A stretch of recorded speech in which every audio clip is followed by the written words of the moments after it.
હા, જય માતાજી બધાને। આજે કાંડાગરા ગામ મધ્યે સદભાવના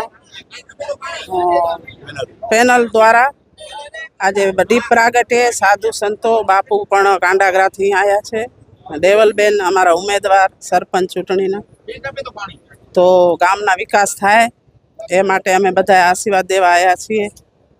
અને આમે પાલુભાઈ ડાયાભાઈ સમાજના આમ તે બધા કામ કરતા જ હોય છે ને આમ વધારે ને વધારે કામ કરશે એવી આશાથી દેવલબેન જીતશે એ તો મને વિશ્વાસ જ છે।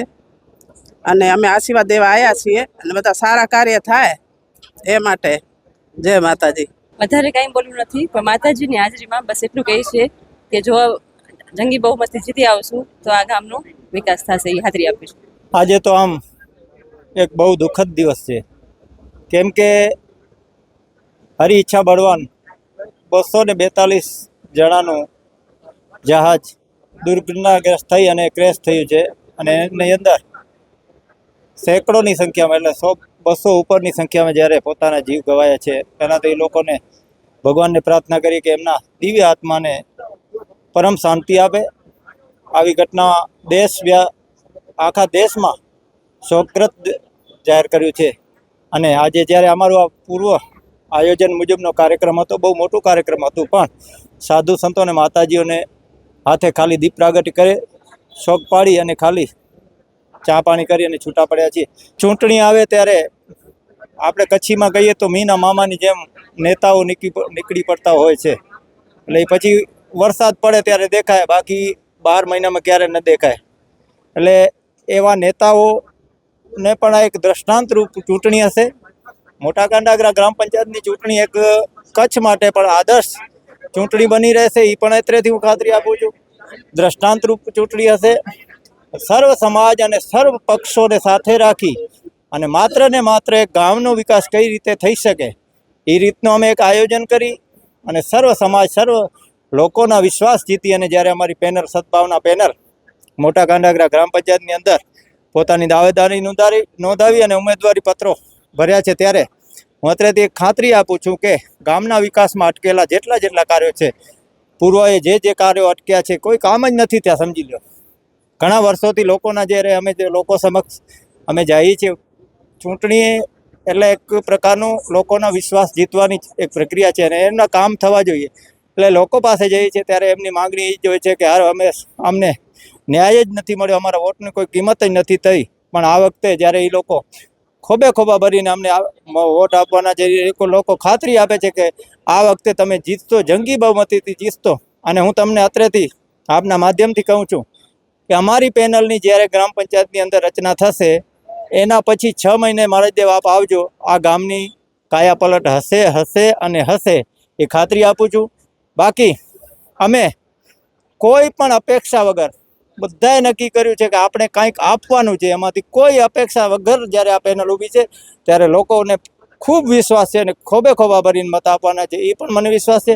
અને આ પેનલ જંગી બહુમતીથી હર એક વોટ જીતી, એક વોટ તો અમારો બિનહરીફ થઈ જ ચૂક્યો છે, એટલે એ પહેલી શુભ શરૂઆત થઈ ચૂકી છે। અને વોર્ડની સંખ્યા છે 5, એટલે અમે 5 અંક સર કરી ચૂક્યા છે, એટલે શુભ સંકેત પંચમ અમે સર કર્યું છે, એટલે 5મો વોર્ડ સર કરી અને શુભ શરૂઆત કરી દીધી છે। અને પંચાયત પણ અમે જીતીએ છીએ અને જંગી બહુમતીથી જીતીએ છીએ, અને એમાં શું કોઈ શંકાને સ્થાન નથી। અપ્રચારવાળા જે પ્રચાર કરતા હોય અમે એને કોઈ ધ્યાન જ નથી આપતા, નજરઅંદાજ કરીને માત્ર ને માત્ર ગામનો વિકાસ કરવાની દિશામાં જ્યારે અમે જઈ રહ્યા છીએ ત્યારે વિઘ્નો તો ઘણા આવવાના છે। અસુરોના સહારવા માટે જ્યારે માતાજીઓ ચંડિકા કાલિકાના રૂપ ધારણ કર્યા છે, ત્યારે એમને પણ વિઘ્ન આવ્યા હોય તો આ લોકશાહીનો પર્વ છે, એમાં તો અનેક વિઘ્નો આવવાના છે। પણ અમે કોઈ પણ વિઘ્નની પરવા કર્યા વગર, અમને કદાચ કોઈ નુકસાન જાય તો એની પરવા કર્યા વગર જ્યારે ગામના વિકાસ માટે નીકળ્યા છે ત્યારે અમને ખાતરી છે કે લોકો અમને અપનાવી રહ્યા છે અને લોકો અમને સાથ આપશે અને અમને પંચાયતમાં બેસાડશે અને એમની અપેક્ષા મુજબ અમે ખરા પણ ઉતરશું, એ પણ અત્રેથી ખાતરી આપું છું। ખરેખર મારું નામ સૌપ્રથમ એલજી મહેશ્વરી છે, સ્થાનિક મોટા કાંડાગરાનો, અને સદભાવના પેનલ દ્વારા જ્યાં દાવેદારી નોંધવામાં આવી છે, ખરેખર અમને ગર્વની લાગણી થાય છે કે ડાયાભાઈ જેવા વ્યક્તિ એકદમ સક્ષમ અને એક જૂના અને જાણીતા જે નાના માણસોના કામ કરે અડધી રાતના તમે કોલ કરો તો એ રિપ્લાય આપે ને તમારું કામ થઈ જાય. ખરેખર અમને બહુ ખુશીનો લાગણી છે કે ડાયાભાઈ જેવીને અહીંયા એક મોકો મળ્યો છે ગામની સેવા કરવા માટે. અને આવનાર દિવસ તમે જોઈ શકો છો, છેલ્લા 2010થી અહીંયા કંપનીઓ આવેલી છે, ટાટા હોય, અદાણી હોય, ઓપીજી હોય, કંઈક એવી ઉદ્યોગ અહીંયા આવેલી છે, છતાંય આ ગામનો વિકાસ નથી થયો. તમે અહીંયા જોઈ શકો છો રોડ રસ્તાઓની, ગટરની હાલત, રોડ લાઇટ, તમામ એવા અહીંયા સમજી લો કે મોટા કાંડાગરા વિકાસથી વંચિત છે. અને અમને આવી અપેક્ષા અને આશા છે કે ડાયાભાઈને જંગી બહુમતથી હું ગામના લોકોને આ મીડિયાની માધ્યમથી એક સંદેશ આપવા માટે માંગુ છું કે ખરેખર કે તમારામાં આવી સહનશક્તિ, મતલબ સમજી લો કે ડાયાભાઈના જંગી બહુમતથી આપણે જીતાડીએ. અમને આવો વિશ્વાસ છે કે ડાયાભાઈને કદાચ એક ચાન્સ મળ્યો, જીતી તો ગયા જ છે, કે એક આપણે બિનારીફ થઈ ગયા છે મીઠુભાઈ મેશ્વરી, અને બીજા 4 સભ્ય, હવે 5 સભ્ય છે ટોટલ, અને આપણે સરપંચશ્રી. કદાચ આ ડાયાભાઈની જંગી બહુમતથી જીત થાય છે. ખરેખર આવનાર દિવસમાં અમને પોતાને આવો વિશ્વાસ છે કે ડાયાભાઈ દ્વારા આ ગામનો વિકાસ થશે. અને તમામ ગામની જનતાને, સર્વ સમાજને એક આ વિડીયોની માધ્યમથી હું કહેવા માંગીશ કે મતભેદ પોતાના મૂકી કરી અને જંગી બહુમત 22 તારીખના વોટોથી ખંભે મલાવીને આપણે ડાયાભાઈ સાથે રહીએ, આવી અપેક્ષાને અપીલ છે તમારા ગામ લોકો પાસે. ટૂંકમાં તો જેલો વાદળ હોય અને સૂર્ય ઢકાઈ જાય, એ સૂર્ય ઢકાઈ ગયો તો એટલે મને એવું લાગે છે કે હવે સૂર્ય ઢકાઈ, વાડા વિખાઈ અને નવો સૂર્ય ઉગશે એવું લાગે છે મને. થયું સમજ્યા નહીં? વાદળમાં સૂર્ય આવી ગયો છે અને હવે સૂર્ય છે ને વાદળ વિખરાઈ જશે અને નવો સૂર્ય ઉગશે અમારા માટે, કાંડાગરા માટે. બાકી વધારે કાંઈ કેવું નથી. બાકી ગામે બહુ દુઃખ જોયું છે, હેરાન કર્યા છે. ખાલી પૈસા જ ભર્યા છે, આ લોકો ખીચા ભર્યા છે. અને આને તો આસામના છોકરો ખાતે હું ખીચો નહીં ભરું, બીજું કાંઈ નહીં કહું. જય માતાજી. મોટા કાંડાગરા ગ્રામ પંચાયતના ઇલેક્શન ચૂંટણી 2025ની એના અનુસંધાને આજે સદભાવના પેનલના કાર્યાલયનું ઉદ્ઘાટનનો કાર્યક્રમ આજે અહીંયા યોજવામાં આવેલ હતો. પણ એ કાર્યક્રમ આપણે ઉદ્ઘાટન કાર્યક્રમ 5 વાગે કરવાના હતા, પણ બપોરે 1:30-2 વાગ્યાની આસપાસ માત્ર આપણા ગુજરાત કે ભારત દેશ પૂરતું નહીં પણ સમગ્ર વિશ્વને હચમચાવી દે એવી એક દુર્ઘટના થઈ. કારણ કે એક ઇન્ટરનેશનલ પ્લેન ક્રશ થયું અને જેની અંદર 242 મુસાફરો સવાર હતા. એ પ્લેન બિલ્ડિંગ સાથે અથડાણું અને બિલ્ડિંગની અંદર વિદ્યાર્થીઓ હતા એવા સમાચારની અંદર જાણવા મળે છે. મૃત્યુનો આંકડો કેટલો છે એ તો હજી સત્તાવાર આંકડો આવતા વાર લાગશે. પણ આ દુઃખદ ઘટના બની છે. એટલે સૌ પ્રથમ અહીંયા આજના આ કાર્યાલય ઉદ્ઘાટન કાર્યક્રમની અંદર એ જે સદગત પામ્યા છે, જે મૃત્યુ પામ્યા છે, એમને મોક્ષ ગતિ મળે, એમના આત્માને શાંતિ મળે એવી મૌન પાડી અને આપણે શ્રદ્ધાંજલિ પાઠવી છે. આજના આ ઉદ્ઘાટન કાર્યક્રમની અંદર આ સદભાવના પેનલનું કાર્યાલયનું ઉદ્ઘાટન જે હતું એની અંદર તમામ સમાજના આગેવાનો, ગ્રામજનો, ગામના તેમજ આજુબાજુના ગામના દૂર દૂરથી ઘણા બધા મિત્રો આવ્યા છે અને ઘણા બધા લોકો જોડાણા. તમામ સમાજના આગેવાનો અહીંયા ઉપસ્થિત હતા, જે તમે કેમેરામાં તમે કંડારી લીધા છે. હજી ઘણા બધા આગેવાનો આવવાના હતા, જેને ટેલિફોનિક જાણ કરતાં આપણે કીધું કે કાર્યક્રમ અમે સાદગીથી હવે કરી નાખ્યું છે, તો તમે ધક્કો ન ખાતા. હજી નકર ઘણા બધા રાજકીય, સામાજિક, ધાર્મિક આગેવાનો આવવાના હતા. તો આ સાદગીવાળો કાર્યક્રમ હતો. એની અંદર પણ આપ જોઈ શકો છો કે કેટલી વિશાળ સંખ્યામાં લોકો હતા. અને જ્યારે આ ચૂંટણીને અનુસંધાને આ કાર્યક્રમ હતો એમાં લોકોને શાંતિથી માત્ર એટલી અપીલ કરવામાં આવી કે મોટા કાંડાગરા ગામની અંદર વણ ઉકેલ્યા પ્રશ્નો છે અને એના સિવાય ગામની પ્રગતિ માટે થઈ અને સદભાવના પેનલ આ ગ્રામ પંચાયતના ઇલેક્શનમાં ઝંપલાવ્યું છે.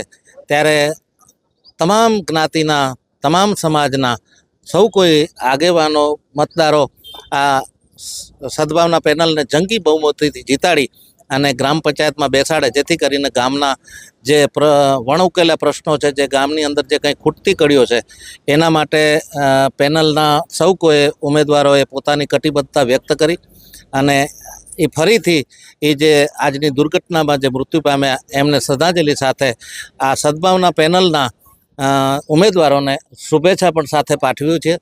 અને મોટા કાંડાગરા ગામ મારું ગામ છે, ત્યારે મારું ગામ પણ હવે કોઈ પણ બાબતે બીજા અન્ય ગામો કરતાં ક્યાંય પાછળ ન રહે. અને હું આ સદભાવના પેનલના તમામ ઉમેદવારોને જ્યારે મળ્યો ત્યારે મેં એમને વાત કરી છે કે કચ્છની ટોપ 10 જે ગ્રામ પંચાયતો હોય એની અંદર કાંડાગરા ગામ અવશ્ય હોવું જોઈએ. એ રીતે તમે કામ કરજો અને તમામ વર્ગને, તમામ સમાજને ન્યાય આપજો. દરેક રીતે જે કંઈ તકલીફો છે એને તમે વાચા આપજો, તકલીફોને નિવારણ કરજો. અને આ લોકોએ પોતાની કટિબદ્ધતા વ્યક્ત કરી છે. આપ જે ન્યૂઝવાળા મીડિયાના મિત્રો આપ અહીંયા આજે ઉપસ્થિત રહ્યા છો ત્યારે સદભાવના પેનલ વતી હું આપ સૌનો આભાર માનું છું. અમારા મોટા કાંડાગરા ગામે આપ પધાર્યા છો એટલે મોટા કાંડાગરા ગામના સૌ ગ્રામજનો વતી પણ આપ સૌને હું આવકારું છું, આપનો આભાર માનું છું. અને અમારા જે ગામના અત્યાર સુધીના પ્રશ્નો છે તો એના તમારા જ મીડિયાના માધ્યમથી અમારા ગામના સૌ ગ્રામજનોને કહું છું કે આપણા ગામની અંદર જે શિક્ષણની કથળી ગયેલી સ્થિતિ છે એમાં સુધારો કરવામાં આવશે, આરોગ્યની બાબતમાં સુધારો કરવામાં આવશે, સ્વચ્છતાની બાબતમાં સુધારો કરવામાં આવશે, પછી સુરક્ષાની બાબતમાં અત્યારે ગામમાં ક્યાંય સીસી કેમેરા કે એવું કંઈ સુવિધાઓ છે નહીં, એ પણ કરવામાં આવશે. પછી પબ્લિક ટ્રાન્સપોર્ટેશન જે છે, વાહન વ્યવહારની જે સુવિધાઓ છે, સરકારી વાહનોની છે, બસ સ્ટેન્ડની સુવિધાની જે અભાવ છે કે બગીચા છે, પછી જળ સંચય, પર્યાવરણ, પ્રકૃતિના જે કંઈ કામો છે તમામ પ્રકારે આ પંચાયત કામ કરશે. જેની પેનલ તો ખાતરી આપે છે પણ સરપંચના ઉમેદવાર એ મારા પરિવારમાંથી છે, ત્યારે હું પરિવારનો મોભી હોવાના નાતે હું પણ સૌ મતદારોને આપના માધ્યમથી અપીલ કરું છું અને વચન આપું છું કે અવશ્ય આ ગામને અમે ટોચ ઉપર લઈ જશું અને આજુબાજુમાં જે શહેરો છે એને સમકક્ષ આ ગામને બનાવશું એવી તમારી સામે હું નેમ વ્યક્ત કરું છું. અને ફરીથી મતદારોને અપીલ કરું છું કે આ પેનલને જંગી બહુમતીથી જીતાડજો. આ પેનલ કોઈ પણ નાત જાત કે વર્ગ કે આ તે જોશે નહીં, તમામના નાનામાં નાના માણસથી કરીને સૌ કોઈ વ્યક્તિઓના કામ કરશે એવી મને આશા છે. આપ સૌનો ફરીથી આભાર. ભારત માતા કી જય. જય જય ગરવી ગુજરાત.